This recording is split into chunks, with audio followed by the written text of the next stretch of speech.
when I tell you, it means so much to me that you are here, Joy. That's so nice.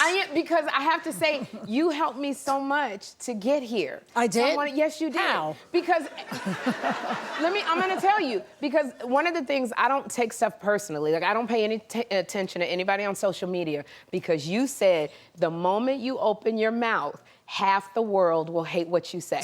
So I don't pay any attention to anybody. Yeah, and that's just in your family. No, actually, the minute you give an opinion, which is what The View is, then half of them don't like you. Half of them don't like you, so it just you have to live with that, you know. See, and that was just but one of the things you've done to help me get here. Yeah, well, you were naturally funny. You fit right in immediately. You're so adorable. And look, I can't believe how she is.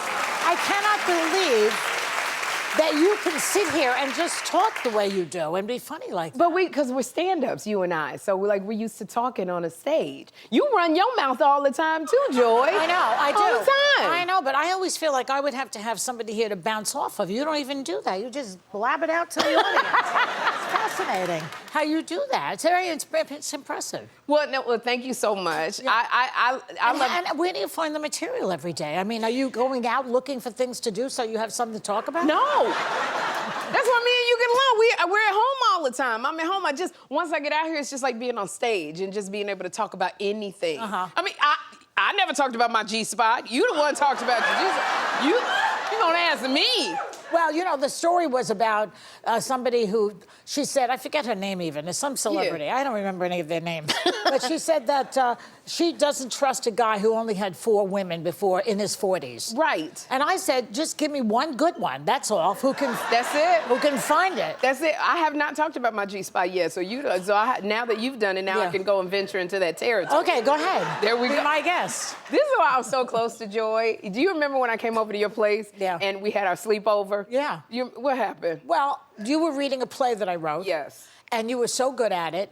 And then what happened? I was hungry. There were a lot of people there, and they ate all the food. Ate all the food. Joy has this house. It's amazing. And I walked downstairs. I didn't know if you had alarms in your house. I was so scared. I went through the refrigerator. In the middle of the night. In the middle of the night. You had nothing to eat. Not I know. one thing. You had matzo crackers. That's what you had. No, matzo crackers. It was some crackers that you had. That was it, Joy. Yeah, but that's because the company ate everything. I had plenty of food during the day, and then in the middle of the night, it was all gone. And then your husband, Steve, went and got me a chicken salad the next day. So, like, for the next 8 hours, I was starving in your room. But I told you this. I was so scared because when you showed me my beautiful bathroom, I was in the shower, and Joy has the beautiful crank window. Oh, yeah, so beautiful. But those are the vintage, like, old-fashioned... That house is older than me, if you can believe that. Well, I know, because I was cranking it, and all of the walls broke. The walls, like...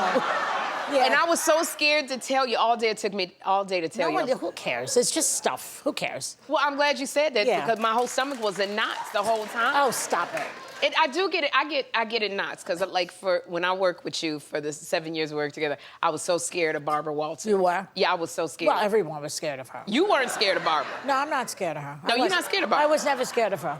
Oh, but there we are. You used to like it. This is the original game. Yeah. You liked it that I was scared of Barbara Walters. Well, you used to laugh.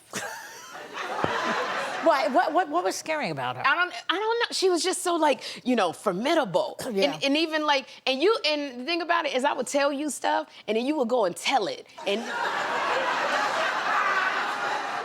like Joy, Joy and I will shut down a restaurant. We have such a good time. But this is what I'm telling you, and I never told this before. I'm gonna tell you. I told Joy that I had run into Paul Mooney, and Paul Mooney had said that he caught Barbara Walters with Richard Pryor. Caught Barbara Walters with Richard, and I was like, she slept with Richard Pryor? Yes, that's what Paul Mooney said. And I came back, and I was like, Joy, guess what? When you talk like that, don't tell nobody. No, but I remember this. And I came in, I told you, and I said, Paul Mooney said he called Barbara with Richard Pryor. He walked in on him. And then I was like, don't tell nobody. He walked in on them? He walked in, that's what he said. He looked through the door, and don't act like you don't remember. I said, it was just me and Joy. And I said, enjoy. And I'm like, don't tell nobody. The next day, Barbara walks in, and you go, I didn't say you told me. No, you didn't, but she said something like, so you schlepping Richard Pryor, huh? what did she say? Wait, what did she say? She turned around and, you know, Barbara's head was swivel like that, and she goes, "Who told you that?" And I'm sitting there like I done just got this job. And Joy, you do that because you're not scared of Barbara. Well, you know, Barbara, between you and me, Barbara... Barbara liked a brother. Yeah, I know. She did. She was going out with a black senator. Is this going to be on television? No, she did. You don't have his picture. But No, it's, we don't. No, it's in her book. It's in her book, Yeah. Audition. She was going out with a black senator. Right. Because you always used to say Barbara loved the chocolate man. She used to love Colin. Colin Powell was her crush. Loved Colin Powell. Every time Colin Powell came on, Barbara was all the way over here. Yeah. All the way.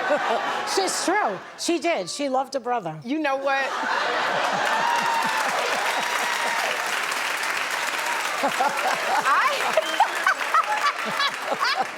I have to give you your flowers because when you say that when I say you helped me be here, one of the things that I wanted to do was pay homage to comics. Yes. And I started my Laugh Lounge, which was inspired by Joy's Comedy Corner. Oh. Which was on the View. Yes, And they don't do it on my show anymore. So you have to do it. Yeah, is that Anthony Anderson Yes. right there? Yeah. Yeah, but I remember you would do it and you would give these comics who hadn't got their platform. Yeah. Amy Schumer, so many comics came through and you would give them a platform. Yeah. And so I said to myself, I want to do what Joy has done and give them a platform. That's important to you as a stand-up. Yes, it is. And all comedians are important to me. You know, when one of them dies, it's so depressing. It's horrible. It's worse than when a regular person dies. Because now the laughs are gone. The laughs are gone. The laughs are gone. And so many have passed away. It's very sad. Yeah. You know what?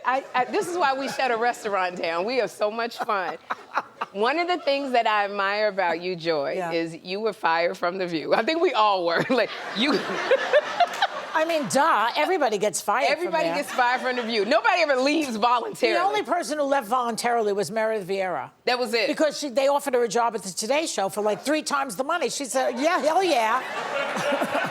Yeah. But I love But about everybody you. else kind of gets pushed out in some way. And I was one of them. Yeah, you were one of them because I was on a cruise when they called me and said, when Bill Getty called me and said that you were no longer there. And I was so upset. Yeah. But this is what I love about you. You knew your self-worth. And Joy went on and did everything else, and they begged you to come back 2 years later because it was such a loss. Well, I'll tell you a story. Since we're talking about Barbara. Okay, what's the story? The story is that when I got the axe, first of all, they came to my room and said, they looked at me and I said, am I being fired? And they went, mm-hmm. And I said, yes, good. I really wanted to get out. Yeah. I believe in getting fired because you don't have to make the big decision of giving up the money. That's basically it. You know? So good, they fired me. So I was on, and I did a one-person show. For 2 years, I worked out my show. But when Barbara found out, that night, my manager put the information on Deadline Hollywood. Yeah. The next day, Diane Sawyer announces it on World News Tonight. It's like, okay, Putin and Joy Behar. So crazy. Why? So then Barbara saw it, and they announced it before I could announce it on The View. Right. So that Monday, she said to me, you've been here so many years, you could have announced it on The View. And I said, well, when your book was out, you announced it on Oprah. Yeah, she did. And she said, 2 wrongs don't make a right. Yeah. Oh, my God. That was Barbara. I'm telling y'all the behind the scenes of The View. This is the most anybody's ever talked about Barbara on television. I know. Yeah. I know, my gosh. Yeah. Now, this is what I love, and I gotta come, because you're performing at the New York Comedy Festival. Yes. But you're not doing stand-up. Well, you know, I've been around a while now. I know, that's what they say. They say that. And I did my stand-up career. First, I was a employment counselor. Yes. Then I was a teacher, high school teacher. Then I got fired from those jobs also. Then I went to Good Morning America, and I was a receptionist, one of the more hostile receptionists they've ever had. I mean, they call me from Canada and say, where's Joan London? I say, how the hell do I know? What am I, keeping tabs on the woman? So anyway, I got fired from that job. Yes. And then I decided to throw myself into stand-up comedy. And I did that for many years. Yes. And now I did The View. And now I'm a playwright.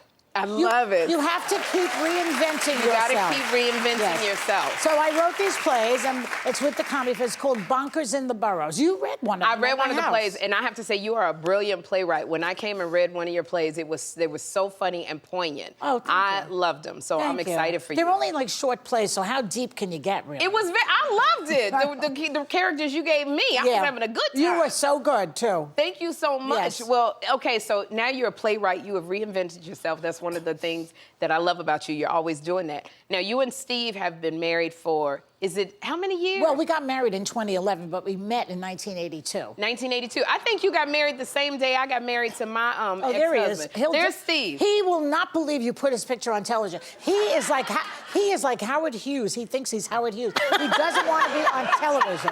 Good, let it be there. Well, you tell Steve I love him. I not only wanted to give you flowers, I wanted to give my friend Steve flowers because he puts up with you and he loves you. He does. And he's like always, he loves you so much. We're gonna